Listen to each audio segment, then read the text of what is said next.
Design, brought to you by Ellis Brown Architects. Peter, with the sound of distant bells, what's Kelly's eye looking at today? Yeah, alarm bells.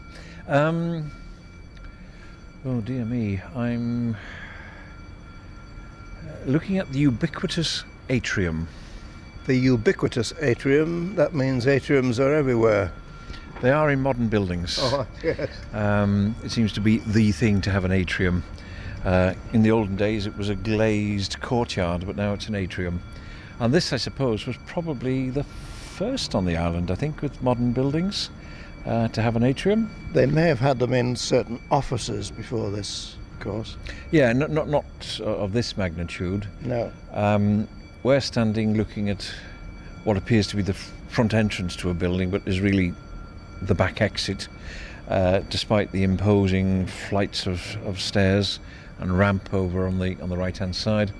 It's polychrome brickwork, which means more than one colour, and it's two. No, it's not, it's three. It's three colours. There's the red brick, Yes. a dark sort of black brick that's going a bit grey, and then the yellow brick, and then all the other bits, the windows and guttering, I think, are all done in blue, a royal blue. And written on either side of the two pillars, it says The Strand. Yeah, there used to be a song called Let's All Go Down the Strand. No, I'm not going to say. Have a banana or something. Where what is now the bottom of Well Road Hill. Of course, it wasn't always the bottom of Well Road Hill. And in fact, this would have carried on and down through the Strand Shopping Centre to get down to Strand Street. As an architectural gem then, what's your opinion? Well, I think I'll quote Gavin Stamp in one of his lesser caustic comments. He referred to this as being the International School of Architecture. Now, that's not praising it.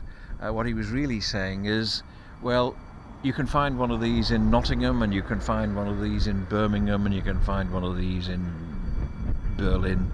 Well, probably not, they're probably better there.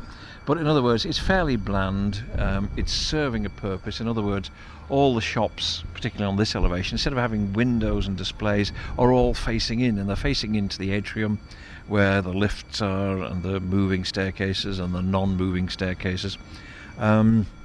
And hence you got this rather bland series of walls, and even these windows we're seeing here, of course you can't see through them because they're false as far as windows goes, because there's shop units in behind. It was a concept, of course it was Mike Priest who had the concept. He went buying up various properties, and then with his piece of paper with a sketch on, started approaching pension funds and that sort of thing to see if they'd be interested in buying the plot off him in order to create what in fact has now happened.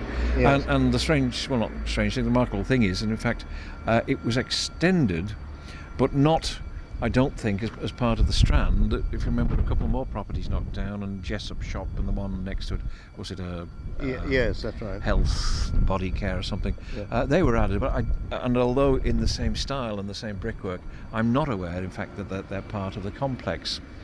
But it's generally filled. I think occasionally there are empty shops in it, but it's doing well. It's doing well.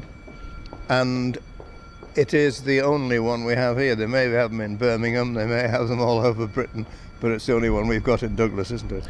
It is. You'll have to excuse me. There's a young lady with a short skirt that keeps blowing up walking past. My attention is attracted elsewhere. Now, what was I saying? Yeah. Yes, indeed. It's the only one we've got of this stage. Although, of course, we've got the Tower House, which again works on this atrium principle. In fact, there's an awful lot of atrium there. I mean, anywhere else they'd have floors and floors going across. But no, it works. It's perhaps just a pity that on this rear entrance you've got these steep steps going up, although there is the ramp, which most people don't bother to use. But I suppose the vast majority of people do come in from the Strand Street side as opposed to coming in from this particular side.